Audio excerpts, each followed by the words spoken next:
What an awesome experience, what an awesome opportunity.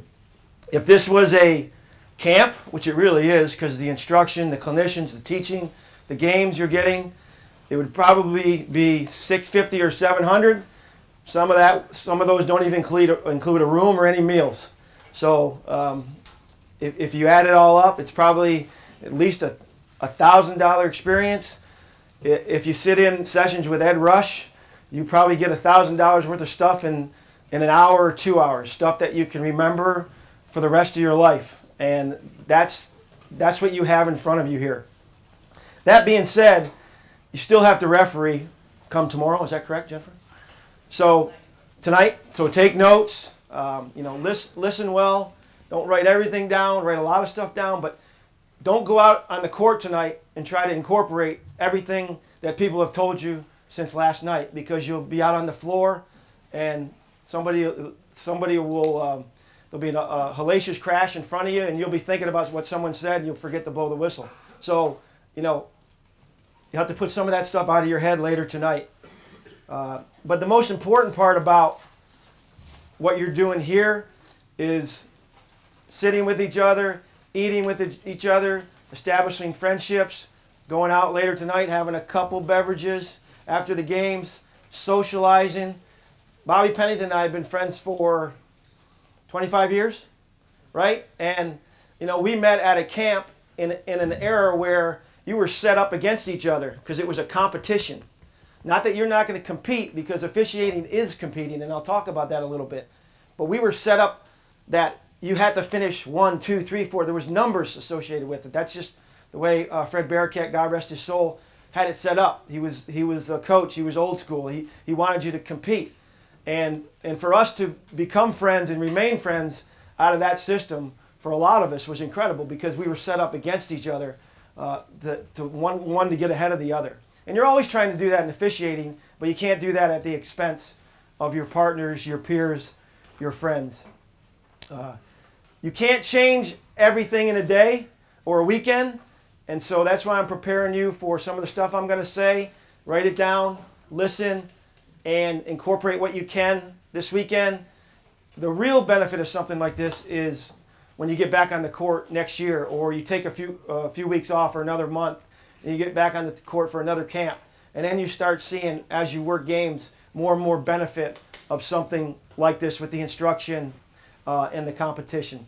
So when you go out here, you compete, but you're competing against yourself all the time in officiating. That's basically what it is.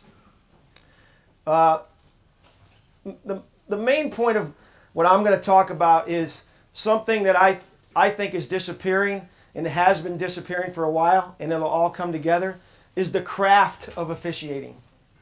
Okay? Not many people talk about that anymore.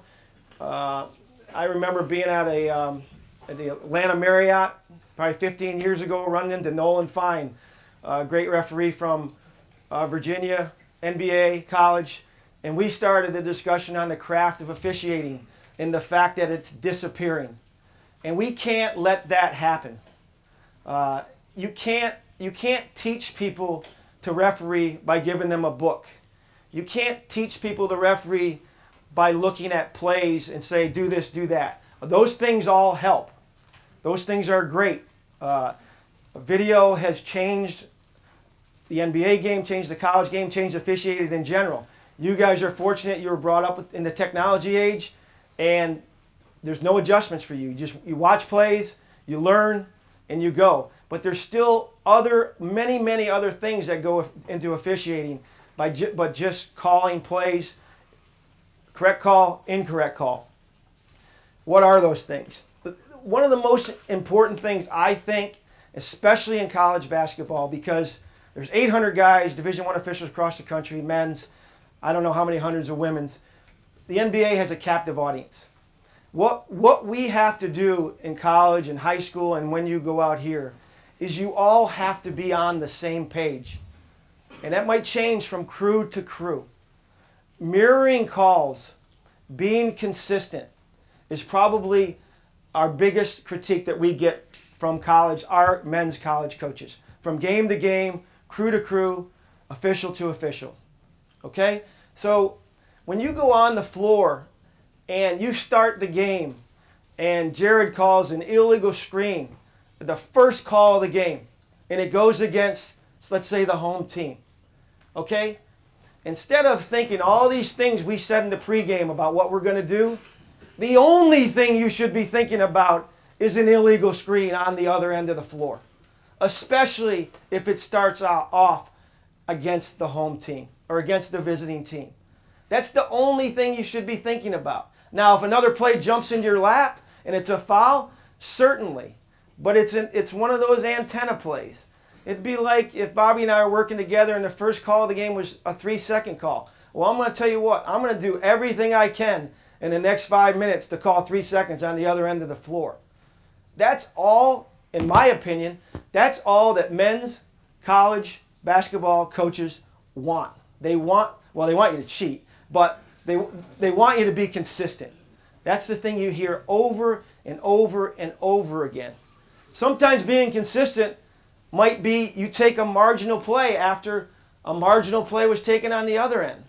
But mirroring calls and being consistent is super, super important, in my opinion.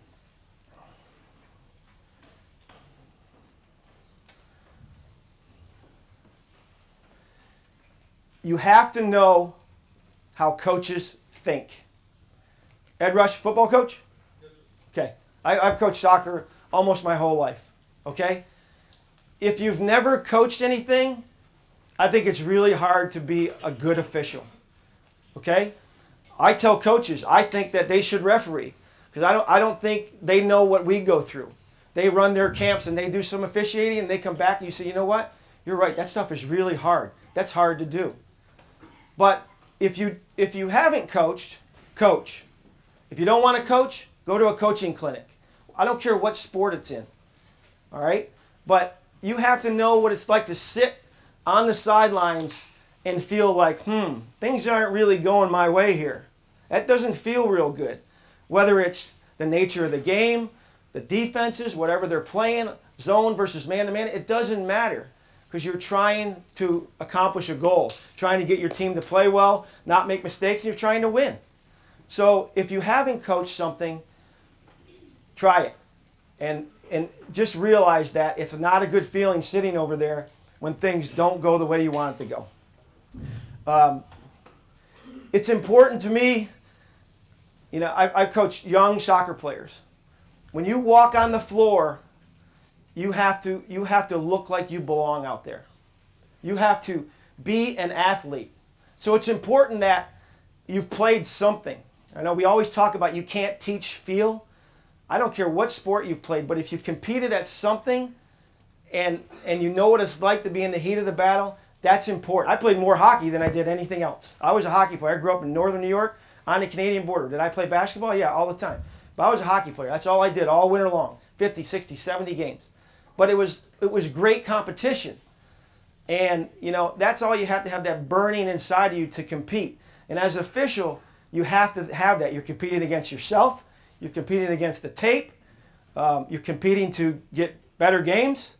You're competing to do the best job you can do in that game that night. So you have to be able to compete.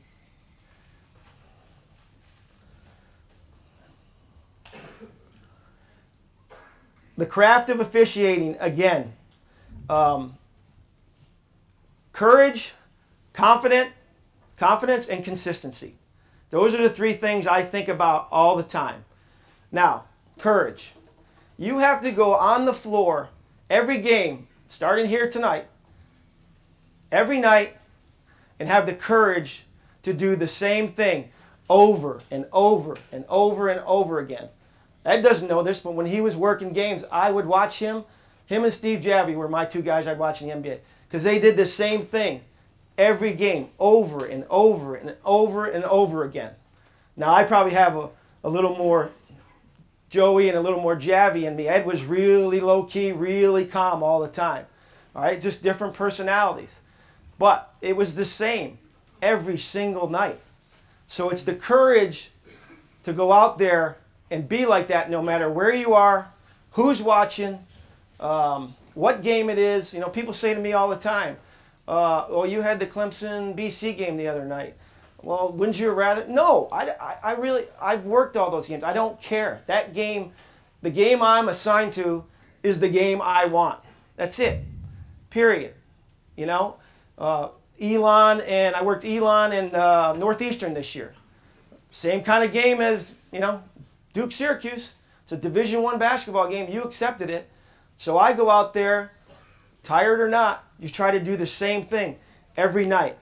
All right? No matter what the fans are saying, coaches, media now, social media, it doesn't matter. You can't care. You can't care what's going on the outside.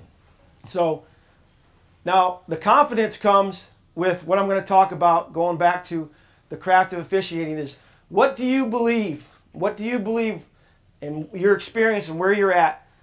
What should be called and what shouldn't be called? What are fouls and what aren't fouls? We're at the stage now in basketball closer than we've ever been before to having a similar game. I'm going to talk about the physicality of the game in a little bit. But we have a very similar game in the NBA and in college. Steph Curry played at Davidson. Team went to the Elite Eight. I'm telling you, 15 years ago in college, might not even have heard of Steph Curry. They would have beat the crap out of him, right? NBA, he's a top 3 player now. Why? Because he can move. He's allowed to do the athletic things he can do. So it's our job, and I know it's hard in high school because I watched a couple high school games, and it's a little bit different because they don't have don't seem to have the freedom of movement yet that we have. Is that correct, Bobby? So we got to get there in high school because you know, I'll have coaches say to me, oh, that's a high school call. I say, you know what? You're absolutely right. That's a foul in high school, it's a foul in college, and it's a foul in the pros now, all the way up. All right? They want players moving. So we have to say, every night I go out, I'm like, 2 hands on a player, foul. Right? Chuck a cutter, foul. Don't let the number 2 man, their best shooter, move on the baseline trying to come off a pick, foul. Every night, every game, same way. Because I believe, and I've been taught, and I've been told that I'll be backed up, that those are fouls and they need to be called. And they're going to say, well, let the kids play and, you know, you're interjecting yourself in the game. No, I'm just doing my job. You are breaking the rules and I'm enforcing them. And that's the way you have to be. That's the courage, the confidence, the conviction to be like that all the time. I probably call more fouls in my games early in the game, the first 10 minutes, than I would late in the game. And that's because it's my game. There's no more of this, let them dictate. No, we dictate. We dictate how the game is going to be played. And then you have a better game. And that goes back to the craft of officiating. Knowing when to take a foul. Knowing when the fouls are out of whack. Knowing when the visiting coach is antsy. You can see it. You can see it. Partner just had a tough play against him. Boom. He's up. Just had a travel against him. Boom. He's up. All right? Now, it's not cheating. You're not making anything up. But you have to know the craft of officiating is telling me this visiting coach wants in this game. Right? The college game, and I would think the high school game, is a coach's game. Coaches never leave. They get fired, they go somewhere else. Right? NBA is a player's game. So it gets me to my next point. The coaches, which is the biggest part of college men's and women's basketball because they never change. Never change. They're always, the top ones are always there. So we have to figure out how we're going to deal with them. And you guys are going to have this out here this weekend, right? These guys are competing. They want to win. Once you coach anything, you don't want to lose. So, goes back to consistency again. They have to know that you're going to treat them all the same. All right? It's a little bit of a problem for me because we have some coaches, especially in this area, that they want you to treat differently. All right? I don't do that because I know if I treat those, let's say those blue coaches, right, with a firm hand, guess what? Those other ones, they're not going to mess with me at all because they know they're going to get treated, they're going to get the same treatment. The problem comes in is when you have a coach with little reputation against a coach with a big reputation, and you treat this guy different than this guy. You have to treat them all the same. That's the only way it works. Now, some of your supervisors aren't going to like that because they're going to get pushback. Your partners are not all going to do that. I see it all the time with some of the people I work with, great officials. But if you establish that yourself, everybody in here personally, that you're going to do that, it will, in our game, that's the way to move up, is being accepted by the coaches, treating them the same way and dealing with them. I always give a little more latitude to this guy. You know, let's say I've got, I'll use Elon again. Elon playing at Duke. Matt Matheny, he gets a lot of latitude because he's in Cameron Indoor Stadium, right? And he's in there to get money for his school and to get his ass kicked, right? That's it. That's what's going to happen. So I'm using him because I had him there this year. He comes to me at the last media time out of the game. He said, "Can I say?" I know Matt for a long time. Coach said, Davidson with Bob McKillop. I say something to you. I said, "Yeah." He said, "Thank you for being here." I said, "Well, it's the game they assigned me. I'm here. I'm doing my job." He said, "No, you being here is the difference between me losing by 40 and me losing by 20. That's probably one of the best compliments I've ever gotten because all he's trying to do is keep it close. He knows he can't beat Duke in Cameron Indoor Stadium. He knows he can't. But he knows that we didn't let the Duke players beat the crap out of the Elon players. And he knows that we continued it right to the end because it's important for him to lose by 18, not by 38. Okay, again, that goes back to the craft of officiating, knowing where you are, knowing who you're dealing with. Okay? So the coaching thing is be consistent. Be consistent all the time. Don't have all the answers, but you better have a few answers. All right? And they need to be short, concise, to the point.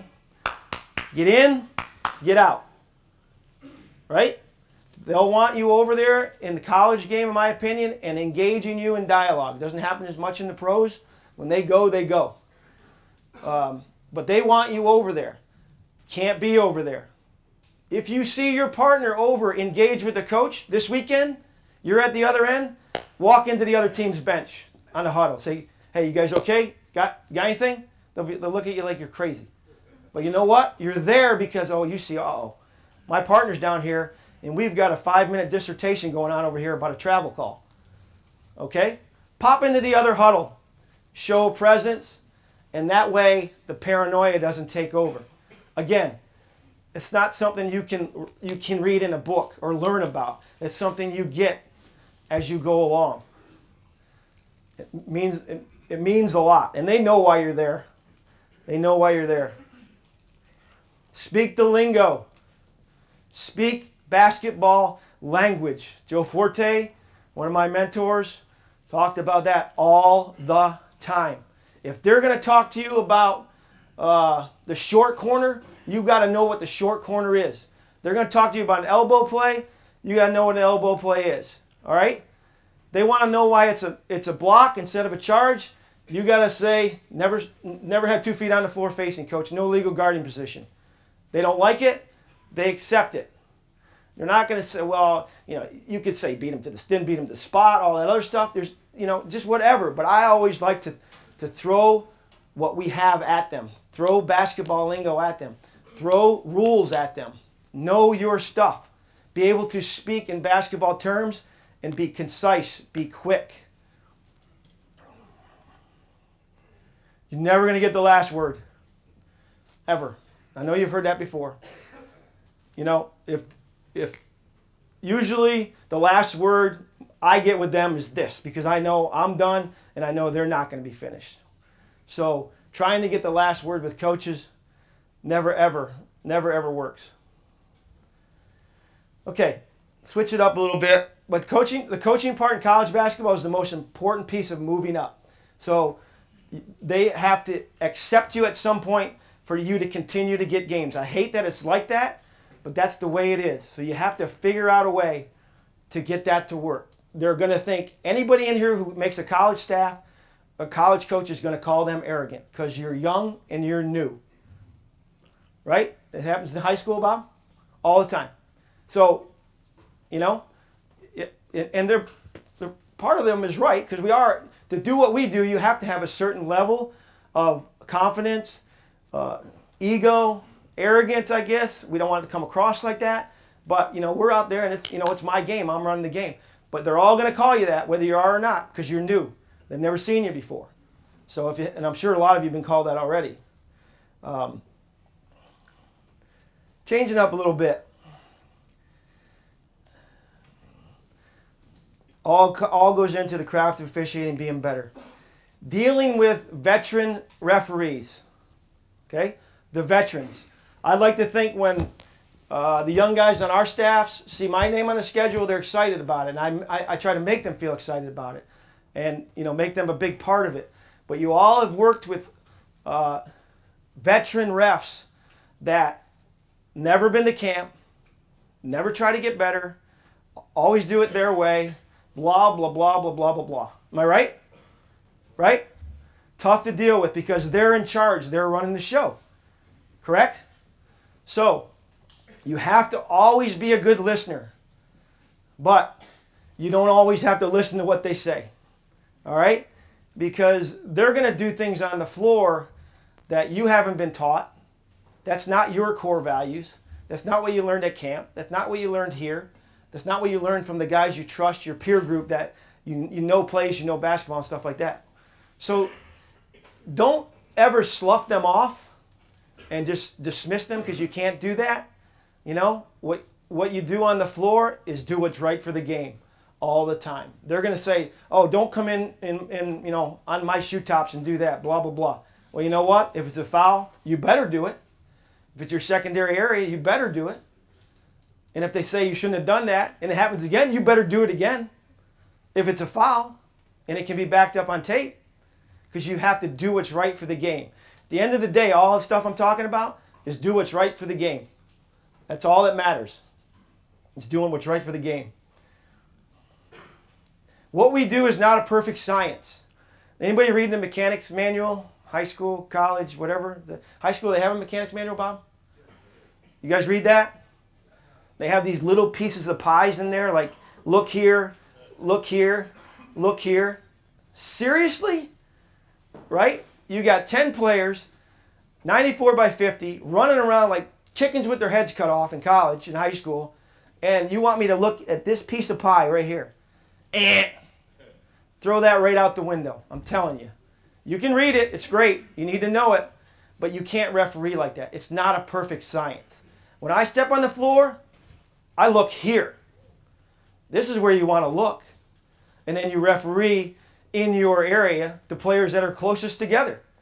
It's pretty simple when you look at it like that. If they're not close together, look somewhere else. If you got a defender in the post 6 feet from the post player, why would you ever look there? Nothing's going to happen. Look for the matchups. NBA talks about it all the time. I simplify it even more. Players that are close together. Be here, and then whoever the players are closest together near you, pick them up. If there's nobody close together, go to the next spot.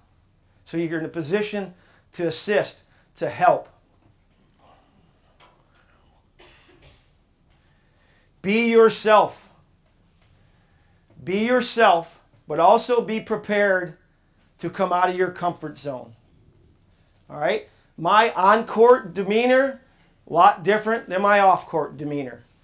But when I step between the lines, it's game time. It's time to compete. The ball goes up. It's time to be an athlete. It's time to get in an athletic position. Like I tell our young soccer players that walk on the field like this, I said, be athletic. Be athletic when you walk on the floor. It's time to compete. So some of you might have a reserved temperament off the floor, laid back. You know what? Probably between the lines. At the end of the day, if you want to go and advance and move up, that's not going to cut it because coaches sniff out weaknesses and then they'll go after it. And they go after it try to exploit it, and they try to turn the game. All right? Look at the interview of the national championship game. Right? First of all, Krzyzewski rarely does interviews during games or after games. His assistant coaches do it. Who did the interview at halftime of the Duke-Wisconsin game? Why? Fouls were 7-2.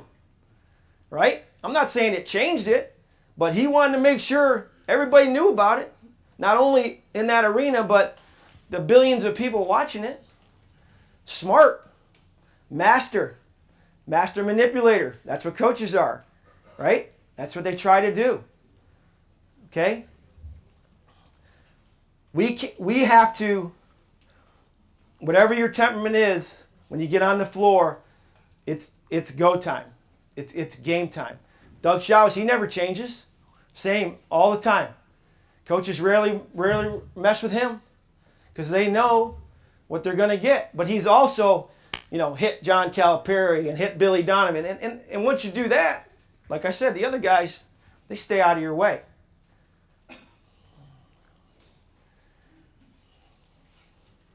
Is the game too physical? Do we hear that all the time?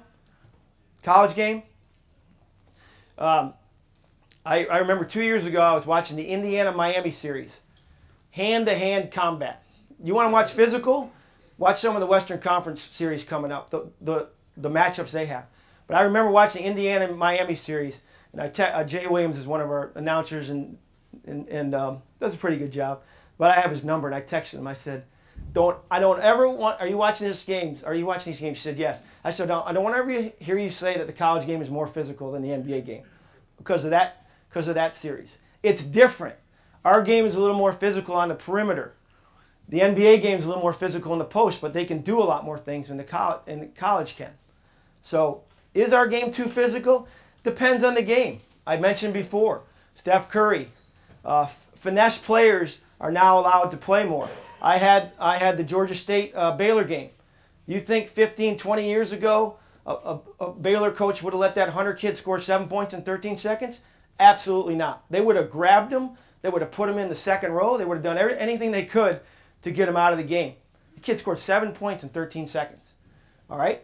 But we established in the game that nobody was going to beat anybody up. He's a great player, by the way. He's very slender, and he'll probably do well in the NBA because of the freedom of movement. But it's finesse. The 10-1-4 we have Rule 10-1-4 we've had driven down our throat for 7 years by John Adams, who I think did a great job, and I don't think his legacy will be known even for a few more years. But VCU, Butler in the Final Four, UConn wins a national championship. They don't even have close to the best team. They have two really good guards that nobody could guard. So we've made a lot of progress. We still have a long way to go. But there's examples that people never point to of, hey, the game's getting better. It's not our fault they can't shoot. We talk about this, Doug, all the time. Players can't shoot. They just can't shoot anymore. It's not our fault. It's the fact that ESPN shows, top 10 players are 9 dunks. That's why nobody can shoot. So we can't shoot for them. But the game is getting better. Some games are too physical, no question. But the game, for the most part, is getting better. And I think over the years, because John's now finished this month, actually next month, his legacy will be the fact that he brought this through. It was influenced by the NBA, of course, and then brought to college. And I think over the next few years, with the shot clock changing, the restricted area being bigger, we'll see the scoring go up, and they'll say, oh, yeah, this is why. Well, it's really not why. It's because this is what we started, and it took a long time in the NBA to get there. Is that right? We were playing games in the 60s. It took a few years to get them to the 90s and the 100s again. So the mid-major success, it's not because the game's too physical. It's because they're allowed to play. The Steph Currys, the Hunter kid, a bunch of players that just run and shoot, cut and slash. There's a lot of different reasons why they can do that. So getting there and staying there. All right? Everybody always talks about how do I get there, how do I get there. I'm telling you, there are more good young referees right now than there have ever been. There's no question in my mind. I go to about 10 camps every summer. I always kid with Mike Eads. Between him and I think we know just about every referee in the Southeast and a lot in the North, and he knows a bunch in the Midwest. But there is a deeper pool right now for men's and women's than there's ever been. All right? The problem is there's only so many slots that people have on their staff, and so it's very, very competitive right now. So I know everyone talks a lot about patience, but you got to be patient. You got to have stick-to-itiveness. You got to be lucky. You got to be in the right place at the right time, where you live, other factors, all that stuff. But you know what? There will never be enough good referees to equal the games. Plain and simple. There's never enough. The talent pool is deep, but you know what? There's always room for good referees. Always room. So if you love this stuff and you're here and you have this passion that burns inside you to be better, to be the best you can be, to get better games, to move up the ladder, whatever it is, whether it's to become a top Division II official, great. I mean, I worked the Division II National Championship in 1996. I know I'm dating myself. It's one of the biggest games I ever worked in my life. And it was a huge opportunity. CIAA Championship. CIAA is the league I started in. Unbelievable opportunity. And I knew it then, because Jim Birch is one of my mentors. But those things are things that I'll never ever forget for the rest of my life. Very, very important in the start of my career and where I am now. So I'm going to kind of wrap up, and I want you to ask some questions. I'm not just going to say that and don't want to hear them.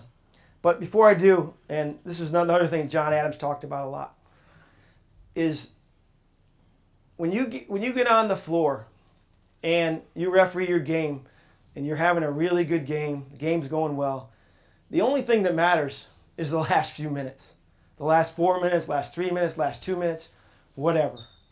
I mean, because really, when it comes down to it, that's what everybody's going to remember. You need to be really good for 36 minutes, and you need to be great for the last 4 in a college game. All right? And I would think the last 4 in a high school game. You need to be great. John Adams uses the term end the game correctly. The one thing I don't think we do in college officiating is we don't get together enough and talk about things and process things. For example, the shot clock play in the Wisconsin-Kentucky game, right? Tough play. Everybody saw it, right? All right. Was it? Probably. Doug Sermon's one of the best in the country on clocks, too. I can tell you that. NBA trained. All right? So hindsight. So we all learn. That's how we do it. We learn from other people's mistakes. And I talked to Doug about the play. What could we have done? What could we have done? Anybody want to try? Nobody? What about stopping the game? Right? Ball goes in. All hell's breaking loose. You got mass confusion. Calipari's jumping around, which he always does anyway, so that's not normal. But your antennas are up. Something just happened. Right? Stop the game. Hopefully that's what I would have done. Doug, hopefully that's right. Hopefully. You don't know. But we're learning here. Can't go to the monitor. It's not a monitor play yet. There wasn't enough time left. Right? But we do have an alternate, which you don't always have. What else should you have in your head? Anybody? What? When the last possession start? Right? You should have 2 digits in your head. Okay? And if you don't, what could you do? Play by play. We're still not going to the monitor, right? And in a case like this, it's a tournament. You got the alternate sitting there, and all that time you can be looking at him while you're going through all this process, right? But you don't always have that. So hopefully, if we had the last 2 digits, or we got the play-by-play, we can all subtract that from 35, and maybe we get the play that way. Maybe, right? But if you're not there, it's hard to imagine what's going on in their heads and their bodies and all that stuff too. So, but again, we want to learn. We want to learn from it. I believe in the NBA, the table now, when the shot clock goes, don't they have a thing around the table? Hopefully, we'll get to that where the table lights up, right? Yeah. Besides the clock going off, we don't have any light signals at all, right, Doug? And hope, right? Yeah, the board. Yeah. So hopefully we'll get to that. But it gets back to my point: the craft of officiating, knowing something's happening in your game. I've done it on plays when I'm at lead, when it looks like it might be a goaltending play. Everybody's going nuts. I don't have a whistle, but I stop the game when someone has possession. Get your partners together and at least talk about it. Maybe process it and come up. Can we get the play right? Sometimes if it's not on the first try, maybe it's immediately on the second try. Now, you take a lot of crap for that, but you know what? At the end of the day, it's about getting the play right. All right. Last thing I want to talk about, and this is something that was huge with us this year, is the media and social media. And you guys are all probably social media gurus. 247. It's dangerous. It's not fair. We're getting to the point in officiating where it's just it's so over the top that everybody expects us to work a perfect game every single night. Not only from social media, from the media. I'm sending a letter to Jay Billis for next year. I'm going to say when the NCAA tournament starts, if you get 2 predictions wrong in your 64, you're out for the rest of the tournament. You're done. Can't predict any more games. Because all they do is they keep changing, right? He'll sit there and say, I got a perfect bracket. Kentucky's not going to win. Or Kentucky's going to win the whole thing. But they get on there and they pick and they repick and they repick and they repick. So I'm going to send a letter. 2 games and you're done for the rest of the tournament. You can't talk anymore. But, back to the social media thing.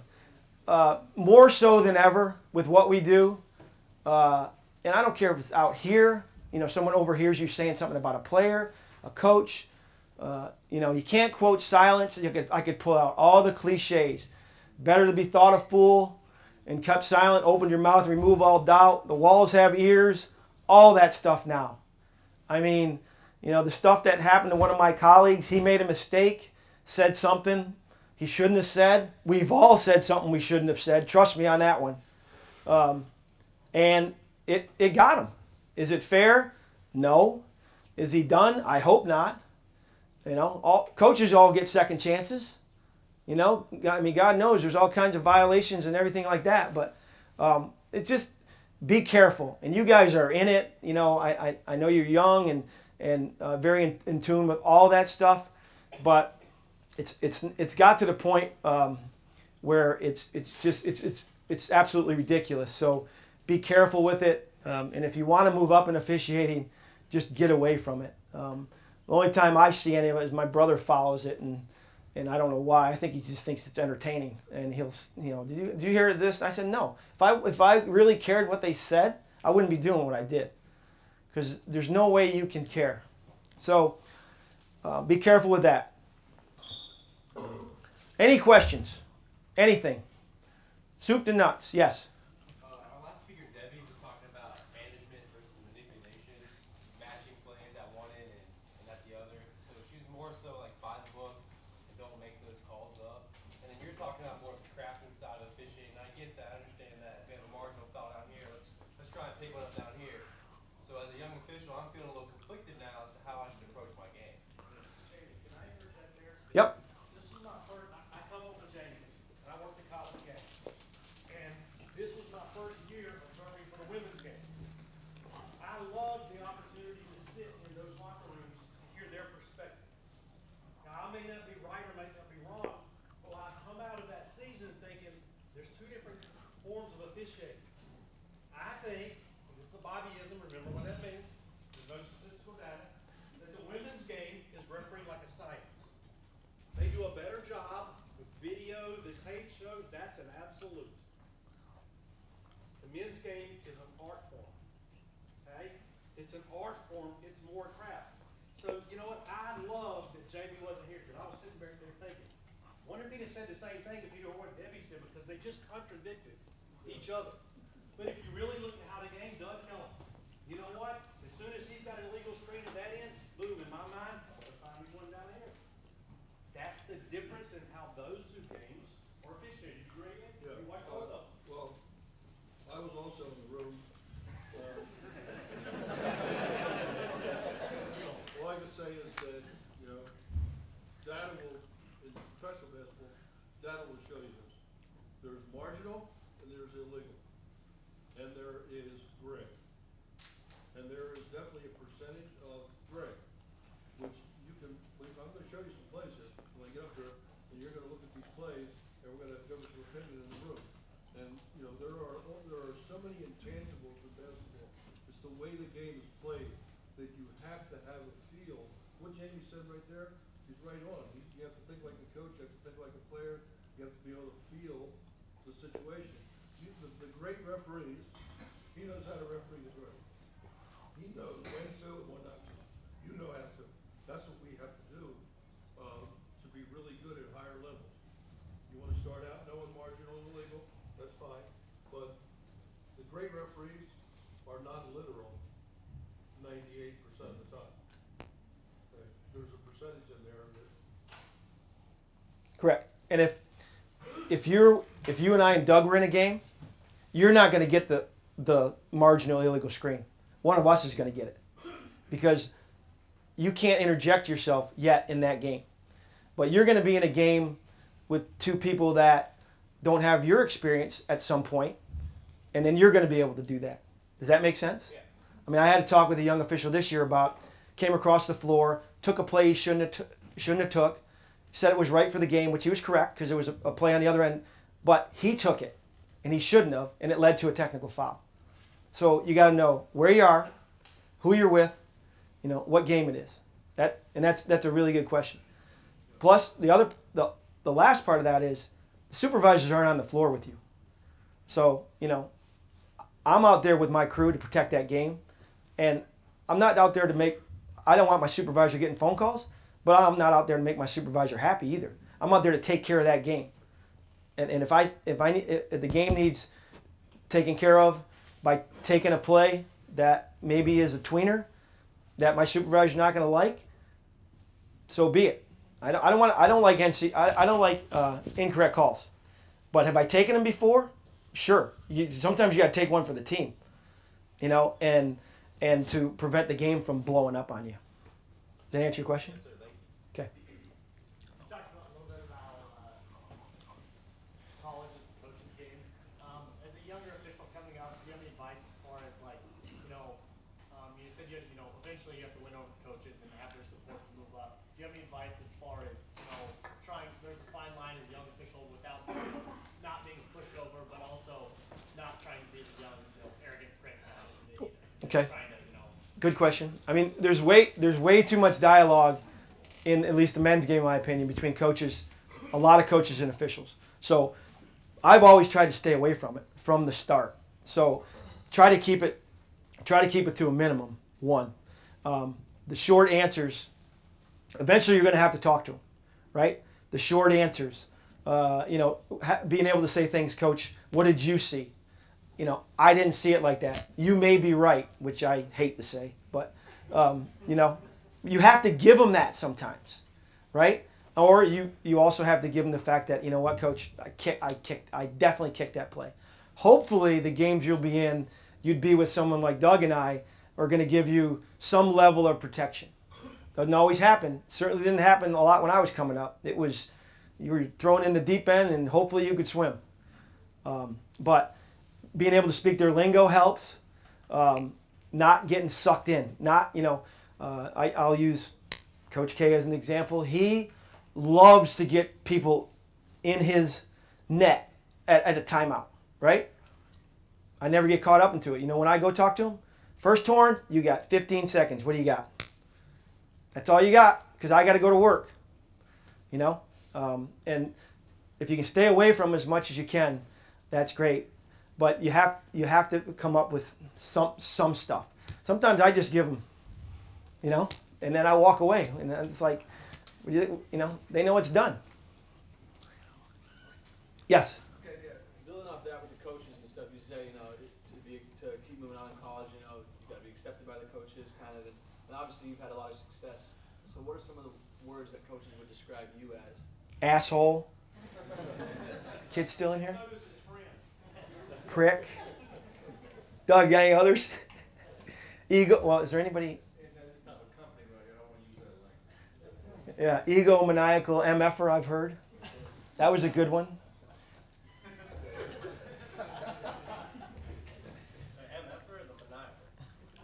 Both. I would say though, on the other side of that is I want him on the road, and that's ultimately that's what you want. I could care about anything else, but if a coach will go to your supervisor and say, you know what, I really don't want him at home, I'll take him on the road. That's what you want. They want milquetoast at home. They don't want anybody rocking the boat, right? They just want it right here. But when they go on the road, they see you and they're, you know, and they're good. And the first call of the game, boom, you got a two-hand hand check. Oh, they're like, okay, got it now. We're good. Good for the rest of the night. Good question. Anything else? All right, well, have a great weekend. You know, work every game with all you have. Get with your crew. Be a good partner, which I didn't really talk about much, but it's a huge deal. If you happen to be the crew chief and you want to talk about plays, this is a Daryl Garrettson one. Talk about your plays first, and then go to the other guy's place, other girl's place. Say, hey, you know what? I really didn't like that travel I had at 253. Would you guys get a look at that? And if I'm bringing it up, I know I missed it. All right, and then you can say, you know, hey, what about that one play at the 1 minute mark? Stuff like that. Talk about your place first. That's really important to crew dynamics, being a good partner, especially with people you've never worked with before. I mean, you want to be seen as a really good partner. That's really important. It's really important to me. And so that's how you want to do it. End the game correctly. End the game correctly. When the game's on the line, it's a 6-eye play. That's the way I look at it. Nothing else matters. It's 6 eyes when the game's on the line. Don't get stuck in your pie with 5 seconds to go and there's, you know, someone driving down the lane because it didn't start in your area. You're not going to pick up the action area. When the game's on the line, get your eyes to the action area. 6-eye plays. Okay? Have a great weekend. Thank you.